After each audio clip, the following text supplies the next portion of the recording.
Hello, this is Hans Hobbies, and I have another quick video for you guys. Just because I haven't been able to edit together a lot of videos, so I'm gonna try to make some of these quick one-shot videos.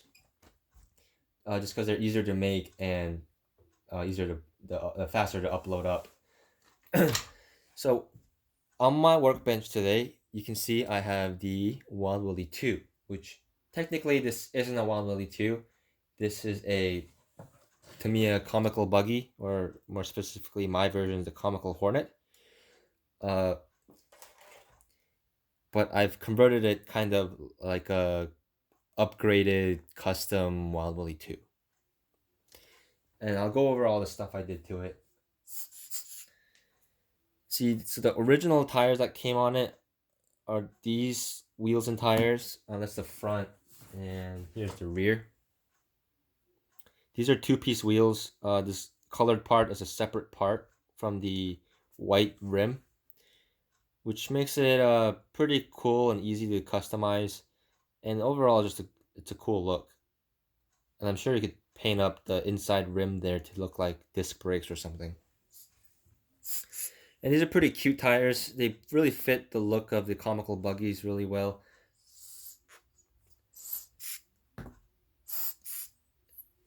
um but for my application it didn't really work, and the reason for that, one, is because these tires,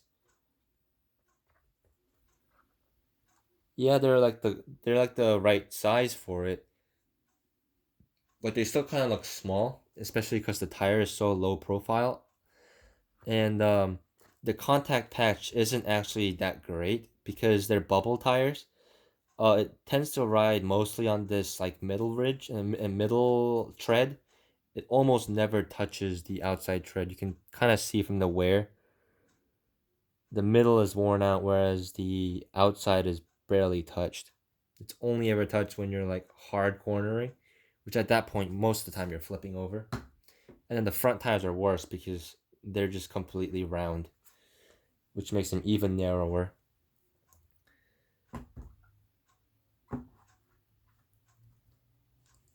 So I opted to ditch these wheels. And also another problem that I had was these are the rear tires, obviously. They work fine for the rear, but with the suspension setup for this, it uses the four-wheel drive knuckle. I don't know if you can see, but you can actually see the cup, the drive cup in there that was meant for a four-wheel drive that they've just recycled to use on this buggy or this car.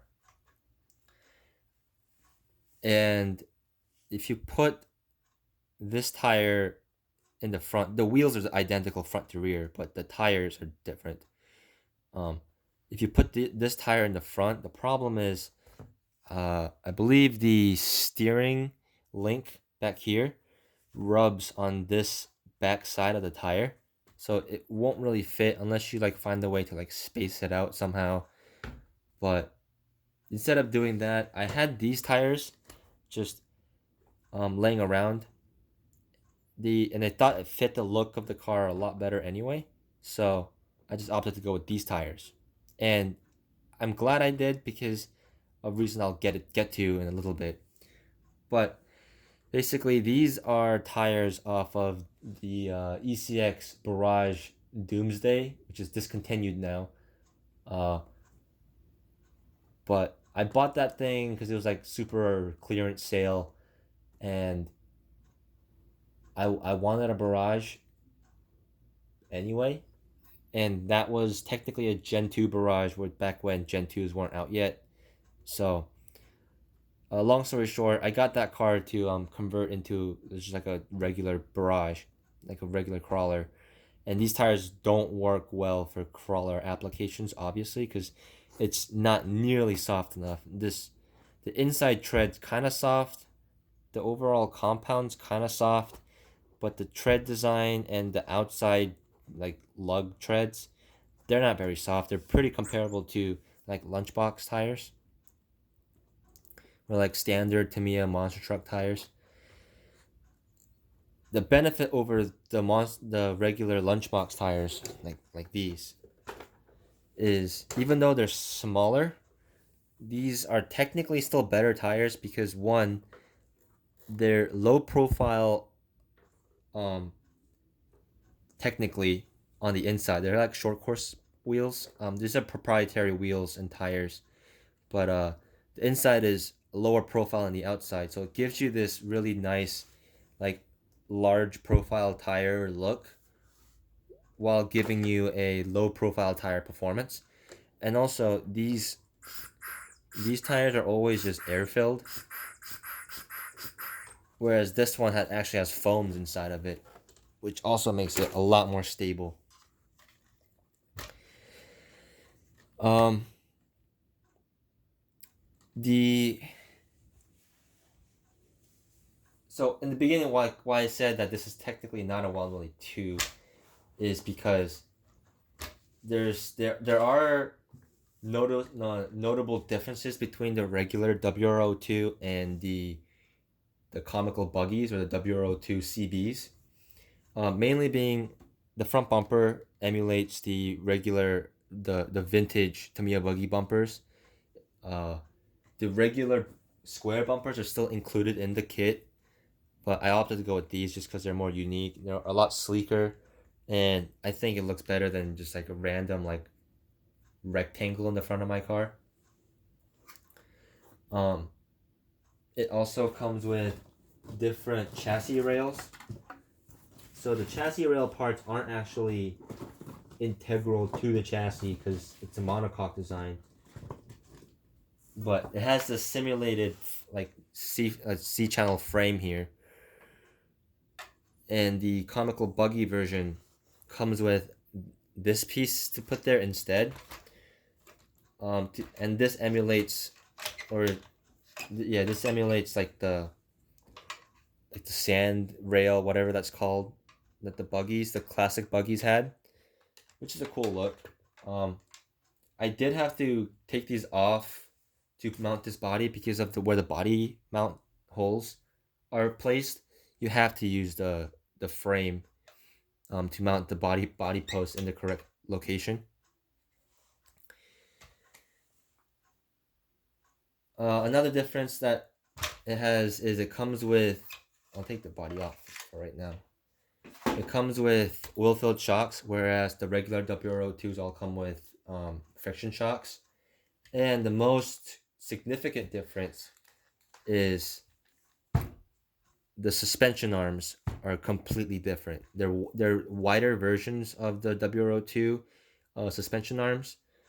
I don't remember where else, what other car uses these arms. I I think the I think the WT01, I think it's called, like the Amarok, the Volkswagen Amarok, like lifted pickup. I think that uses these arms. These arms and like these C hubs and the knuckles and this center part right here. These are all shared parts with a lot of like modern Tamiya cars. Um, like uh the King Blackfoot, I think, or the Blackfoot Extreme, I think, uses these same parts. So it's super easy to get parts for this thing. And what's nice is I actually didn't have to get any extra parts. One, because I had some extra body posts laying around. If you don't have those are basically the only extra parts you have to get, because these simulated frames, they're included as extra parts in the kit. If you don't like the exaggerated exhaust pipe look, the regular ones are also included in the kit. Also, you can just take these pipes off. And so, like, I didn't really have to do anything to convert this into a Wild Willy besides getting the body. Um, the Wild Willy 2 do come with the shorter arms, like I mentioned. I do have, like, my turbo, Honda City turbo here, which is technically this WRO2, the same thing. And you can see there's only one mount for the shock, whereas this one has two. So it's clearly a wider arm. But yeah, I yeah. So you don't really have to buy anything. The only thing you would have to buy obviously is the body and maybe the body post if you don't have those, and maybe wheels. But mounting the body, well, it comes with all the extra parts, so I didn't really have to buy anything else for it. So now that overview is kind of done, I'll go over some of the stuff I did to it. Let me unplug this battery real quick. You'll notice that on my body, I opted to remove the spare tire. Uh, for the loyalists, I do agree with you that it does look way better with the spare tire mounted, but I really wanted to keep these huge exhaust pipes because I just thought they looked so cool. And I also chopped out a bunch of plastic out of the bottom here so I could slam the body down a little lower. This is a pretty heavy body. It's pretty detailed. It's a pretty heavy body. So I wanted it to be mounted as low as possible. And when I did that, it really wouldn't clear these pipes with the where the tire was mounted. So I'll probably have to go if I want to run the spare tire. I'll just quickly set it on top like that. I'll have to just like shove it on there like that or something. Which I think also could look pretty cool, but I think it looks pretty cool without the spare tire also. And it's thanks to Tamiya for the attention to detail. I was afraid that behind the spare tire it would just be like a flat piece, but they did put a bunch of detail back here, so the body looks perfectly fine without the spare tire. I just had to plug the little nut hole with this extra little bit I have on here.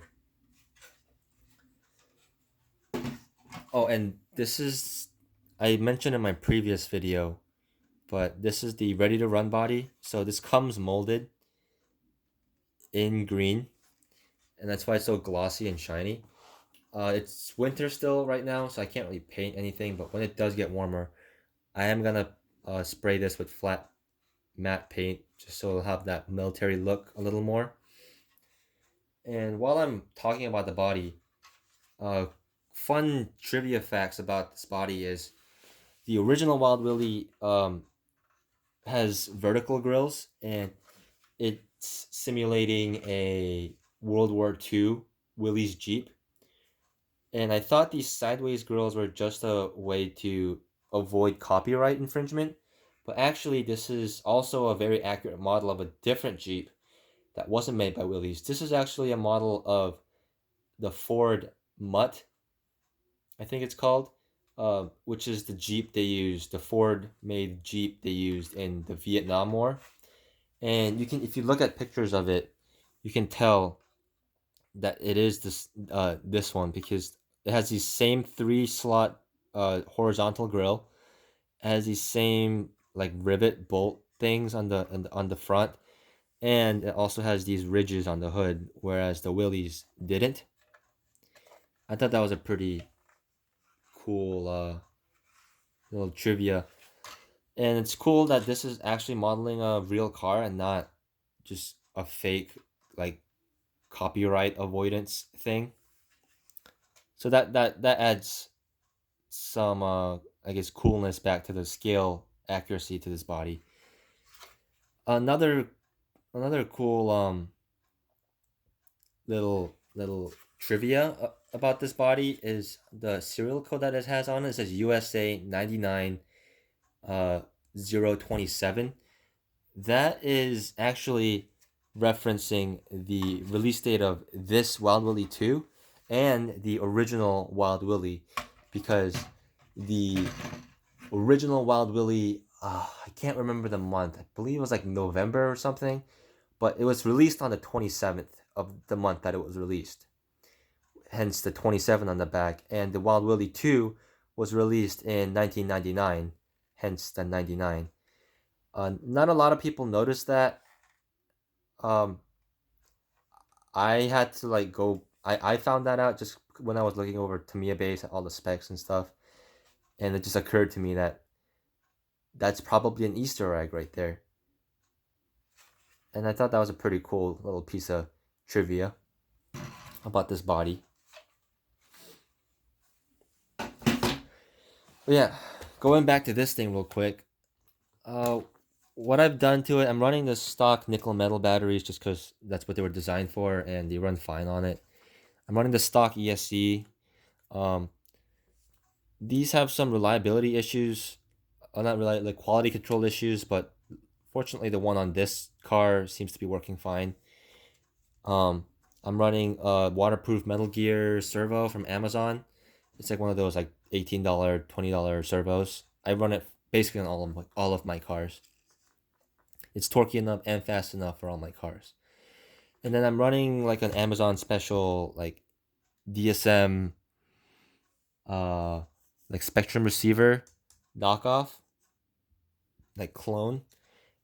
Also use these for most of my cars too, because the regular Spectrum receivers cost like 30, $40 each.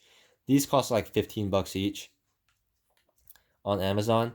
So that's the one I use, and I bind them all up to my uh DS DX4S transmitter, and they all work really well. Range is all fine, controls are all fine. They work really well. The only other mod I made was I added a bunch of weights to the bottom and to the side to lower the center of gravity, and also to even out the weight like side to side, because the motor is mounted all the way out here and to the side like this. The car tends to flip more like this way, because as the car's turning and it's leaning over this way, it lifts this motor up slightly higher off the ground, and then it tends to flip it over.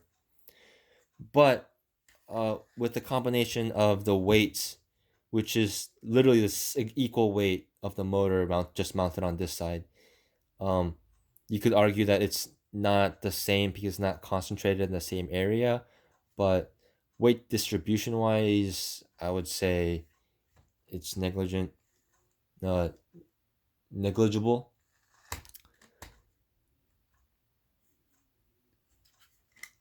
And from my driving experience with this, I think it is doing its job.